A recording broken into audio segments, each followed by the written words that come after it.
Hello, welcome back to the cabin.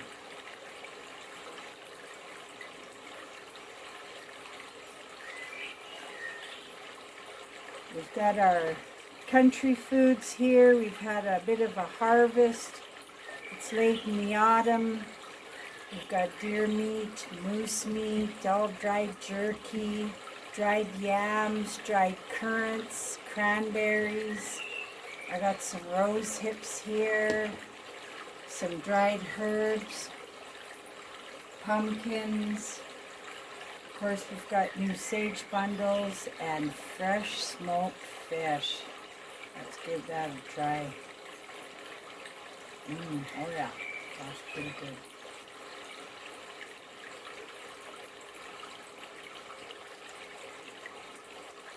And of course, cups of tea.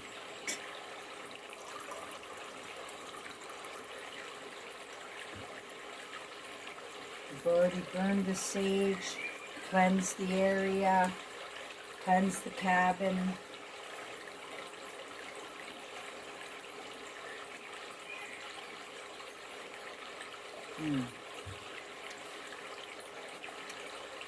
This is book 1 in a series of 3 short books.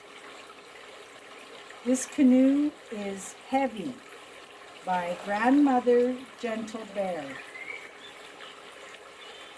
She says, this is dedicated to my family with love, who are never far from my thoughts and prayers.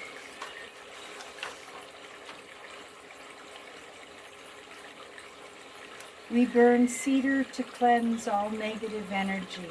It prepares us for healing and good energy. We burn sage to cleanse previous energies and spirits. Put the smoke to your body. Use the smoke to wash your body. Pull the smoke over your head, arms, chest, center, and legs, thinking cleansing thoughts as you pull the smoke around your body and cleansing with this smudge.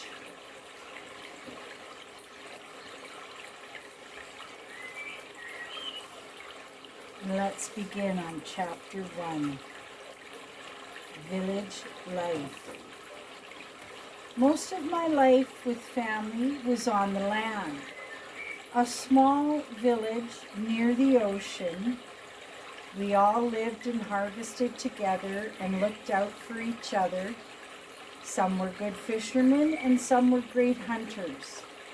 Others foraged, but many were good at all of it. We tanned hides together and turned the finished leather into tunics, pants, leggings, mittens, hats, and of course, moccasins, with a bit of rabbit fur trim. There's a harmony to this type of life and many rewards from the land. This country food, it's growing almost everywhere. And in return for this bounty, we nurture the land, only taking what we need. Learning every day and passing on these valuable teachings to the next generations, ancestors showing the way. Young people know the land from birth, like old people inside of young bodies. Their intelligence is remarkable. Many happy moments seeing our youth teaching ancient ways to the small children. It becomes a natural flow that times itself with all living things. If only it could stay this way. Travelers and visitors bring news from other villages along the coast. What families have had new babies, who died, new couples starting families. Travelers come in all kinds of colors from faraway places. We trade stories and goods like food, cloth, hides, moccasin, beads, and herbs. We only see their color when we first meet, But that soon fades away and you only see the person. Grandfather says that we are all human beings. We all have a purpose and we all have knowledge.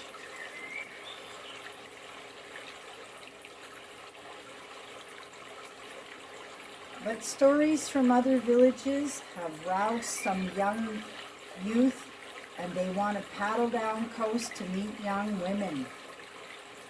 And this can be very dangerous. Some villages will welcome new strong men to marry one of their young women, but they will have to live in that village because the elders need help. Some young men will be allowed to take a woman back to their home village, but some will be attacked and driven off, or taken as a worker, or killed. It's important to know which villages are friendly and if you have any family living there. Otherwise, you might not make it back.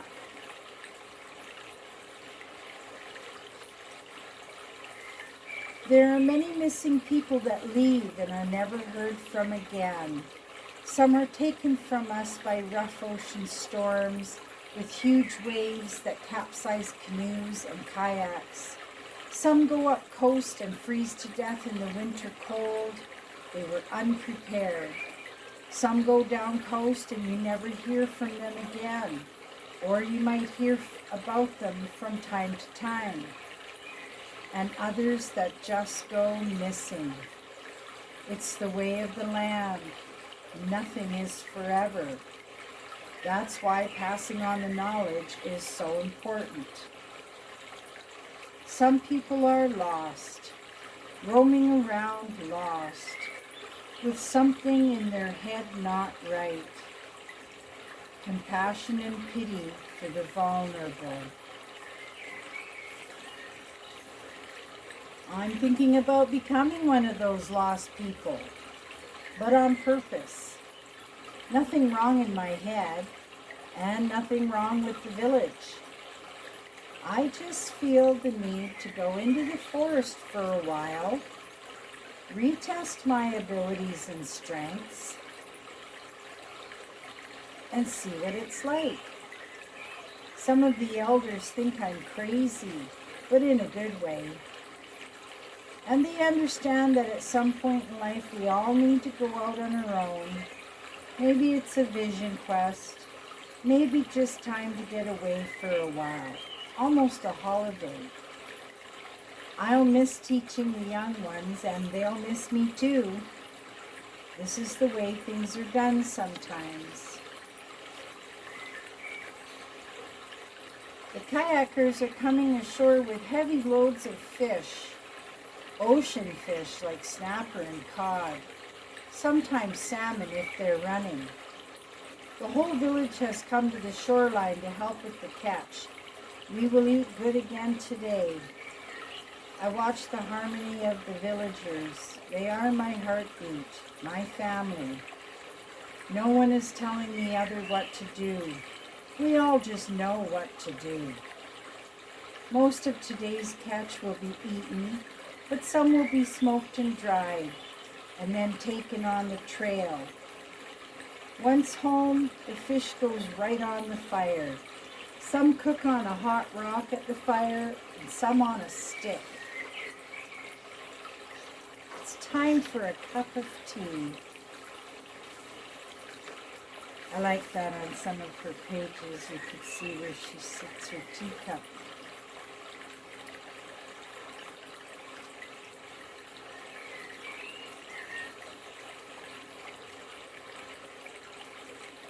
The smell of fresh fish on the fire flows through the village. Children's laughter and old women recounting tales of fish runs that had smokehouses full and plenty of food for the winter. Spring was the only time we didn't talk about winter. And for most of the winter, we talked about the coming spring. Fish on the fire, a bit of wild wheat bannock, and a cup of tea. Now, when I say tea, It could be fresh pine needle sprouts boiled up, or yarrow, or it could be birch bark steeped, a little bit of honey, or rose hips. A light nap finds me dreaming of den stories with Grandmother Bear. She would make tea and we'd find a shade tree, and the tales were told till the tea ran out or till we nodded off to sleep. She would say, I remember when all the young folks did most of the daily chores. The elders would take care of the little ones and play games that taught them of the old ways, about self-control and self-respect.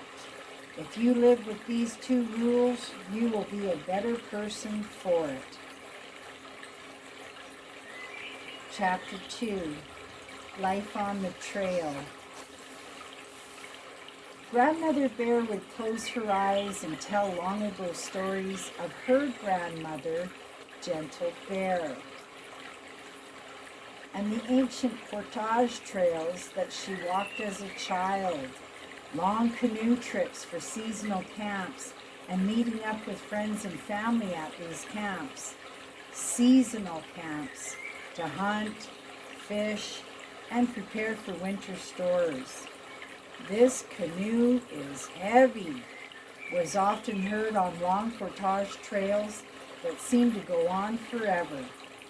And along the trails, the women and children would forage and pick berries and wild greens, and some young people might get a bush grouse if their arrow was true. You weren't just taking the trail, you were living on the trail. It wasn't about getting somewhere, it was the life along the trail that mattered. And it was a great life. Some portages were so long that we camped a couple of times along the trail. Well-used camps. Some even had ancient graves. Elders usually, that went to sleep along the trail or at camp and didn't wake up.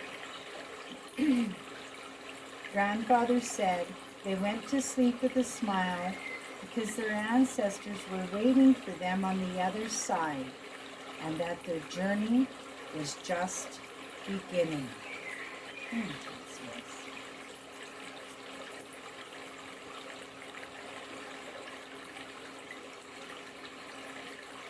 Grandfather would then say, the ancestors watch over us and keep us on the true path. If your heart is true, you will know when they are near. And Grandmother Bear continued, sometimes you'll see them on the edge of the forest, like a mist, like a vision. Excuse me. Sometimes you'll hear them, the drums drumming, like a heartbeat, your heartbeat. Other times you'll look away and then look back, but you've missed it. Best not to look for them. They are always there, all around us, but sometimes their memories are so strong that they almost appear, and we almost see them, those loving spirits. Most of these den tales and ancient stories are put in my memory, and I retell them to the children. Some I've heard many times, but love to hear them anyways. Others are told late at night in a hush around the fire when the children are asleep. Stories that will scare children, and they'll be afraid of the bush. They will either hear these tales when they're older, or they will have a bush encounter and live inside of their own tales and trail stories. They will retell their own bush tales around the fire late at night, and the listeners will nod because they know, and the elders will sit quiet, close their eyes, and thank the Creator that they lived to tell the tale. It does take a village with all its generations. Oral history is all we have in the end. Those who remember, those who lived it, and those who can still recall the ancient tales. Everyone has their way of telling old tales. You'll know if they stray too far from the truth. The old women will laugh and say, "Oh, is that how it happened?" Ha ha ha. We often find drawings on rock walls, on overhangs, or in caves, and we're told they were left by our ancestors long ago. Not much is remembered about them, but we know that they lived, and they lived like we still do, following trails for hunting and fishing, moving camps seasonally, and raising families along the way.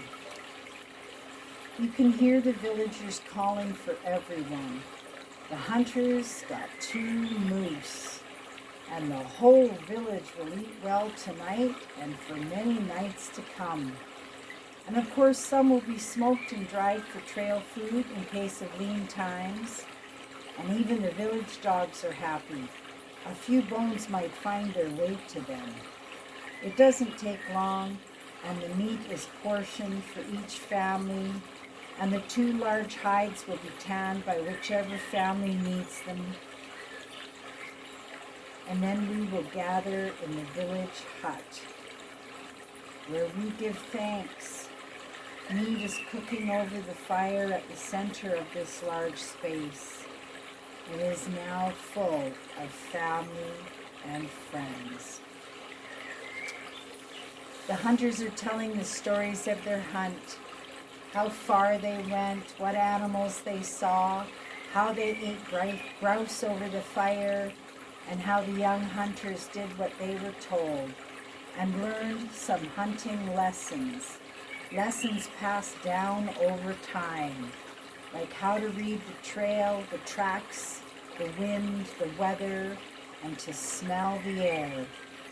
How patience will win over almost any aggression, except an angry bear. The stories and laughter went on after dark, and I made my way to my corner of the family hut and welcomed a good sleep with a full stomach. A large moose hide to lay on, and a bear fur hide to pull over me, and happy sounds to fall asleep to. Happy dreams. The morning came early, as it often does. I lay awake thinking of the night before and the day ahead. The birds are singing their morning songs, and the villagers are waking up too. The usual morning chores and plans for the day. The wind is high and the trees are rocking back and forth. Some are bumping into each other and cracking and creaking as though they could fall at any minute. Old dead tree. And just then a really tall pine gave a sharp creak and a loud crack and fell beside a small hut near the edge of the forest. Everyone stopped what they were doing and went to look at the downed tree. Branches stabbed into the ground like wooden swords, and we gathered up branches and broken off limbs for firewood.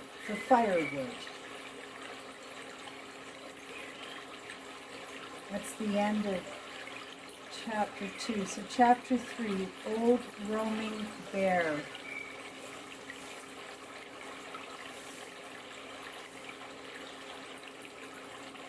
Oh, there's the tree fell over by the hut.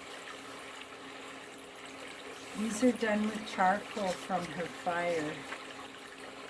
Grandmother Gentle Bear, charcoal bear. There has been many people that died from falling trees during storms. It's just one of those things that happens. Most people gathered together in the center of the village, in the large hut or lodge, whichever you want to call it, and wait out the storm. I enjoy these large gatherings in the big hut. We can hear the storm outside, but we are safe inside together. Meat on the fire, children's laughter, old women telling stories and stitching hides, old men telling the young men tales of long ago hunts. The harmony of the lodge is like music to my ears, the rhythm of life, my life, our life together. Sleep comes easy when your day is full, and tomorrow is just another sleep away.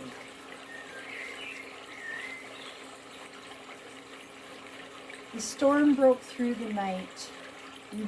We woke to blue skies and dew-kissed grasses and flowers. Just then I hear a whoop from someone, and we all look to see a roaming bear on the edge of the forest heading to the shore. A big old male black bear. He stops before the water and turns to look at the village. We all look back too, and Grandmother Bear is burning a sage bundle and singing an ancient song. Others join in the singing, and a lone drum keeps beat. The big old roaming bear nods his head as if to show thanks and turns away and slowly heads up coast and out of sight. Some of the young people go to see his tracks and compare it to their own handprints. That way they'll know how big a bear is by the size of the tracks, paw prints. And my Grandmother Bear says that roaming bear is an ancestor. He came to see if we made it through the storm and to remind us that they watch over us. A huge black raven that usually hangs around the village is now following the roaming bear up coast. He knows if bear makes a kill, then he will eat too. But Raven will soon be back to the village because he thinks he's the boss. Not sure why, but I'm thinking of that old raven flying off on his own. All the freedom to fly wherever he wants, but yet still returns to camp, to village life, watching over us with alarm calls and clicking and clucking and coughing, and always wanting attention and a few scraps. Entertaining and annoying, but you miss him when he's not around. Someday I'll be like that old raven and go solo for a while. Sometimes you just need to go solo.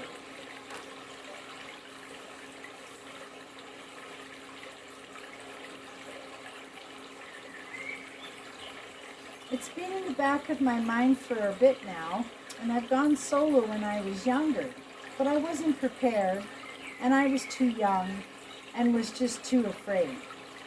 But now that I'm old and have bush know-how and understand how nature needs to be respected, I think I'll give it a try. Just then, when people get old, listen to their knowledge. Learn from their lessons and stories, and respect the time together while you can. For one day you will be old too, and they will be gone with all those lessons and stories. Let the elders repeat those stories until they hear them told by others. That's how we remember who we are. Old oral history is lost and needs to be written down, read, and retold. Draw pictures, take pictures, keep those memories alive. Grandchildren love to listen to stories. Sometimes while berry picking, the stories are about berries for pemmican or jams or for drying. While hunting, the stories are embellished and comical, while truthful and grateful. Whenever we are gathered in small groups or large, the stories will be told and retold with grateful hearts. Chapter 4, Born in the North. of caribou. Anyways. Although I've been raised here in the little village near the ocean, I was born in the north, the far north, the land of the caribou, the land where people are of the water and of the land and the delta. Little memory remains of those years long ago on the delta. Some stories remain embedded in my DNA, and I can almost remember my mother's voice. I see her face, I hear myself, and I sound like her and talk like her, and she like her mother. That's my roots, where I came from and belong. But sometimes you go somewhere and you never go back, or you leave your homeland for whatever reason and you never go back. But now that I'm older, I often wonder what life is like up north. Do I still have people who know me and my ancestors? Do they still tell stories of how a group of people left the north and went south and never came back? Did anyone ever go back up north and tell everyone what happened? People from up north haven't come south for a very long time, probably afraid they would never come back home, or that some might be left behind. It was so very long ago when the people up north had a hard winter and illness through the spring. So young men and women set off to forage herbs and food as far south as they've ever gone. The farther they went, the more lush was the forest and the meadows. Plenty of game and warmer weather. Foraging was a bit different, but they learned the new plants and their uses.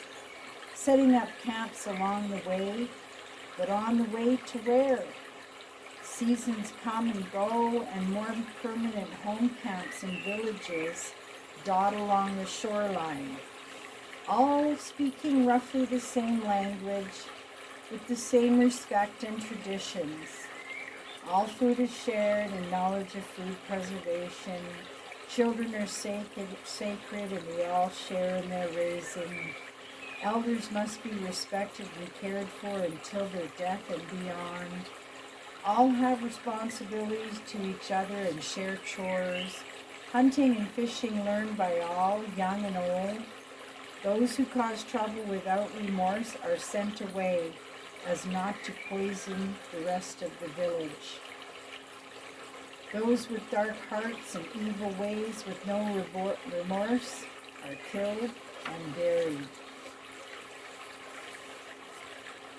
Sometimes dark-hearted people group together and raid villages and take food, women, and children.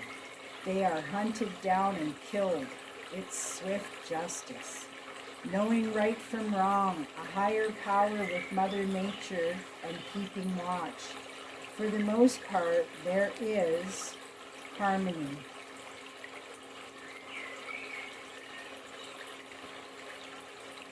All is provided. You just need to go and get it. It's amazing when you watch young children imitate the youth and learning quickly to aim a bow and hit their target, all ready to start providing for the village and the next generation. And seeing the youth leading the young ones with lessons in play, there is a great harmony. But sometimes you need to go solo. A little time on your own. I will plan a solo canoe trip across the lake and beyond. A small cabin in the lee of the mountains where I lived for many years. A little place to get away and relive some old memories. I'll need to put some food together and a couple hides and find my paddle. There's a few canoes that don't leave shore often. One of those will do nicely. I won't say I'm going until the morning I leave, and that way I can just quietly go.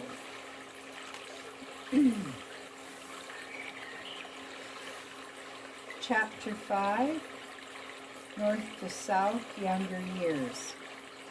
Northern people migrated or traveled south and built new lives near the ocean, but also in the forest. Trade between these small settlements is very important for survival, important relations, friendships, and couples raising families, and big extended families, many generations all living near each other.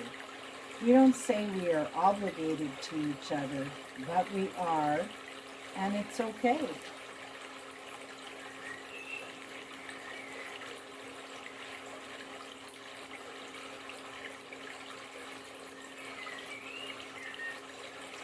When my mother and father left the north to travel south, they had 5 children with them and many other family members and village friends.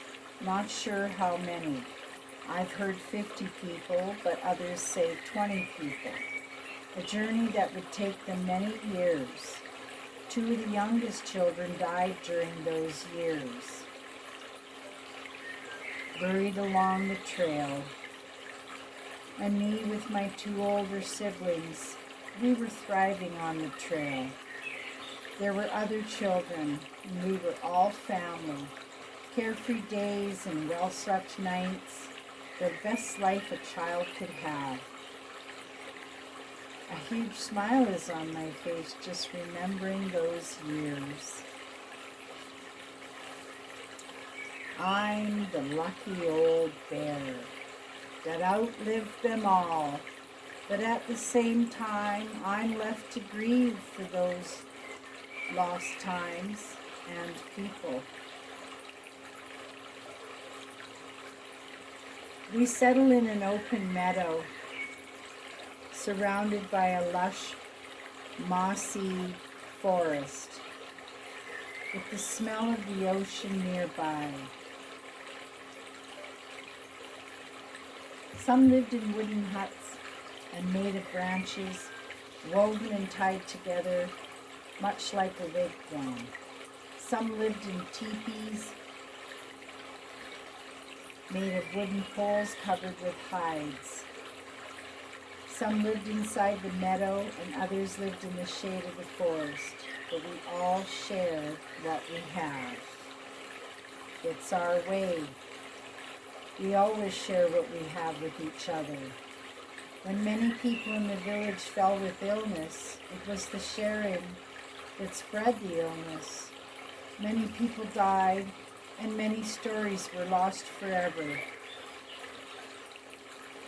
My father had been on the trail with the French voyageurs for many years. He knew the language and their ways. He learned how to use tools and to build cabins and forts. So my father built us a small cabin with the help of the villagers. It had a large overhang, and sometimes people gathered in the shade there or out of the rain. And soon there were other cabins being built for the larger families with many children. Our cabin was solid and without draft from a large fire set with stone. But Mother still cooked outside on the open fire that Father later built a hut over. And most of life still happened outside in nature. It was our big living room. But coming into the cabin at the end of a busy day was wonderful and warm in the winter and shady and cool in the summer. All the logs inside and out had small carvings and drawings with names and signs, each telling a story. Who was here, who is still here, and the life we live. Inside the cabin, wild herbs hung drying in bundles tied with grass, baskets of dried herbs, dried berries, meat of all kinds. There always seemed to be food, fresh or dried or smoked. I remember hunters being gone for days and coming back with maybe only 1 grouse. But then a deer or 2 grazing along the forest edge would give themselves for our survival. Somehow we always had what we needed and then some.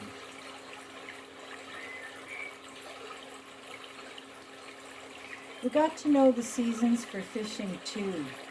Some river fish spawn from the ocean, some ocean fish stay in certain areas. We had many things in common from people of the north and people of the south. The things we knew well in common was kayaking and canoeing. Ocean hunting and fishing by kayak takes skill and years of experience, a skill that is taught and learned by all ages. While some are hunting on the water, others are hunting in the forest and up the mountains. The food is there, you just have to go and get it. Chapter 6. Mother and Father. Let's have some tea.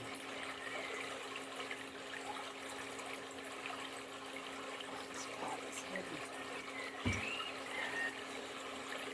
Like the canoe is heavy, the pot is heavy. Chapter 6, Mother and Father.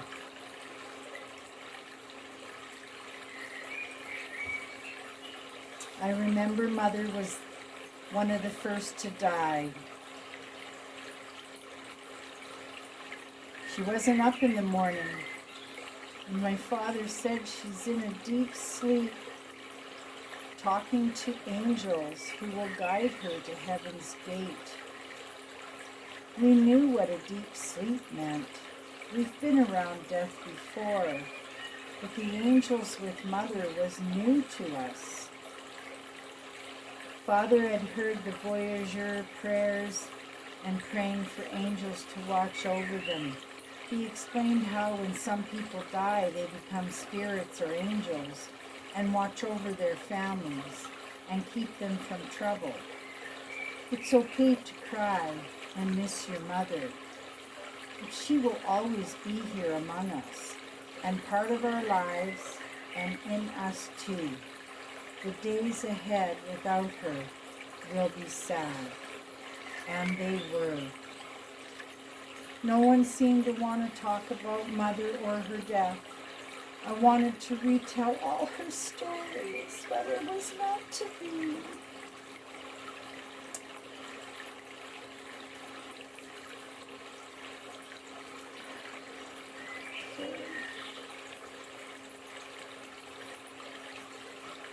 Quiet time fell on the village, and we went on with our lives without speaking about it. Then after a few weeks, and the smell of spring in the air, we felt laughter again. The grief was slowly passing, and the air seemed easier to breathe. Us kids all chipped in and got the daily chores done. We knew what was needed of us, and we didn't wait to be told. Father didn't laugh anymore.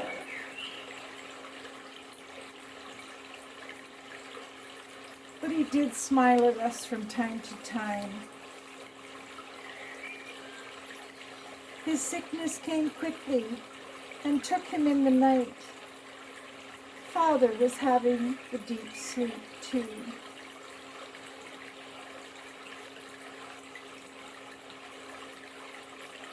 And the cabin fell silent. The village had lost 2 people in as many months, and it's known that others are sick. Some families left on canoes and paddled across the lake and out of sight, afraid the sickness would get them. Day after day, we wondered who would be having the deep sleep today. When it was over, almost half the people in the village had moved across the lake, and almost the whole other half had died. Only a few people remained. Village life was very different now. quieter, sad, and lonely. Soon I will join the others across the lake. The family has taken us in, and life will inevitably resume. We later learned that some had died from pneumonia and some had died from red tide. It's a poison that shellfish get sometimes. Others just died from old age and stress. Once we go across the lake and beyond, we won't be back. We will leave the cabin and the village behind. A new life is waiting across the lake. We will live primitively for a while, with temporary shelters and huts, until one day some of the men brought in many cut small trees and branches and began to weave a wooden frame for a large wigwam, larger than usual, central to the clearing, but close enough to a few pine trees for a bit of shade. Everyone began to gather branches and grasses. We went to work right away, weaving grass mats for the roof and walls and ground. We all worked through the night and watched the sun come up together. Chapter 7, Our New Village. The sun came up over our new village with a central gathering wigwam, a place to gather during storms, share in the hunt, and care for our elders and children. 2 fire pits were dug along the center of the space, and fires were soon lit, and the smell of wood and deer meat was comforting. Today we will all gather and prepare for tonight's feast.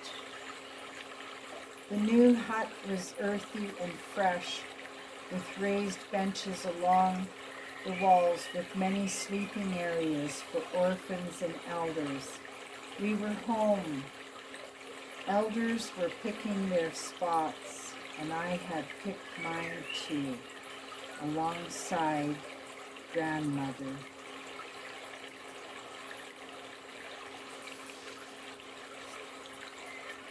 Each corner had an elder that would look after any youngsters that slept nearby, and many other elders who would cook for all and clean what needed cleaning and tan hides. No matter the age, everyone had purpose and value. That's important.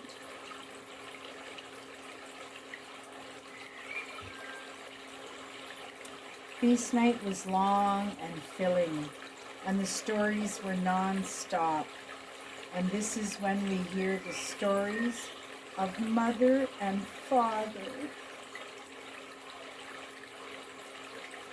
We recognize their life and sit up to listen. These are our stories.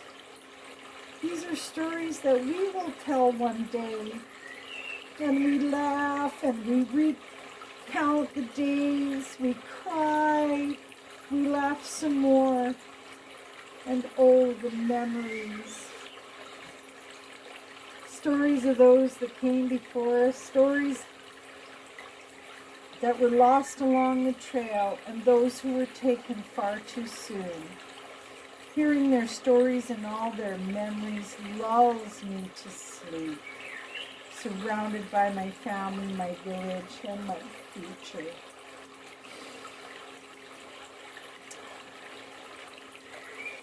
The stories go long into the night. Babies rock to sleep, elders snoring, and a couple of village dogs cleaning up the scraps. There will be many gatherings to come, and my life will continue, and I will grow up, and one day I'll have children too. And children I did. 8 children, and a good man to hunt for us. Bush life is difficult at times, and sometimes you just need a good, strong man to balance things out. A good, kind father and a good teacher.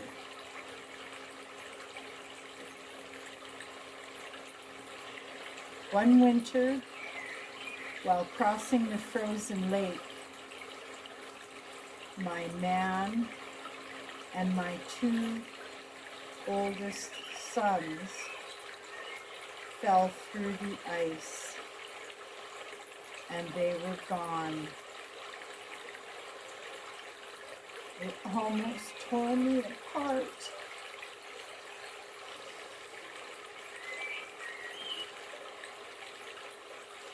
Some of the older kids now have children of their own. They're too young to not have a father. Another family lost a mother and a brother that winter as well. We must always be careful on the ice. An early winter, an early spring. We want to go fishing and get to our fish camps, but the ice isn't always safe. It's the way of life. All things must go eventually. Each day is a blessing. Leave some good stories when you go. And others will continue to tell your stories that become their stories.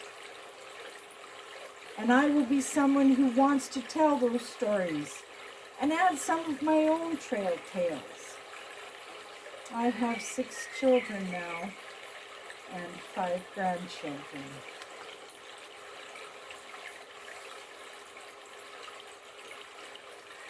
My family feels smaller, but this can change over time, and it does. As time goes on, we all get a bit older, the village grows with us, and we grow too. There is a harmony of life and death, laughter and sadness. But we endure, and we thrive, just like we did on the long and dangerous trail from the north. As my family grows with many more grandchildren, so does my heart. They soften me, and we enjoy our days together. And I hear my mother's voice when I speak to them. And I tell them all about her. Oh.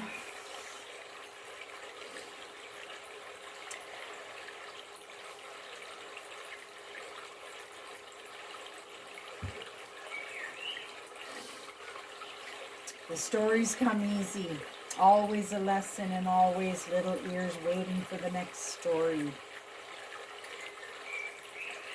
It's important to mix work and chores with lessons, that way things are easier to learn.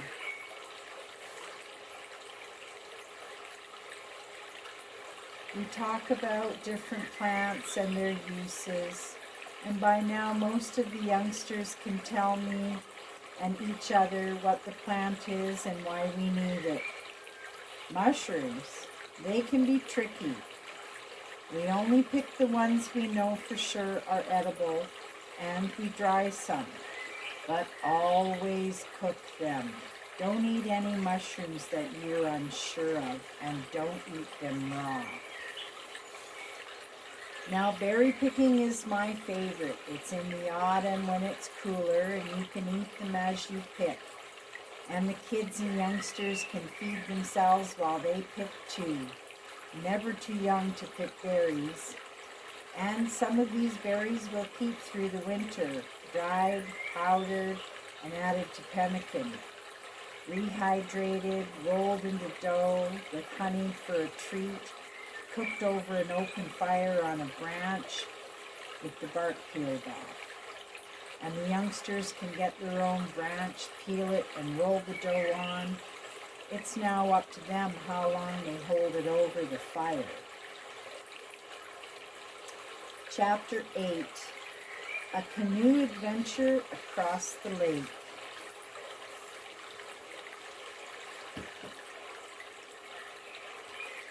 Now I think we're going to end there for today. because that was a really long read. I think we're over the halfway mark on the book, and we'll continue next time. Thanks for joining me for tea and listening to the old stories. I hope you enjoy them as much as I do. Remember to like, subscribe, and share. And if you subscribe, hit the bell and you'll get notified for each new video. This all helps this little channel grow. And leave a comment. Tell me your bush tales and stories, and I might read one of them on the next video. And until next time, as always, be kind to nature and go into the forest as often as you can.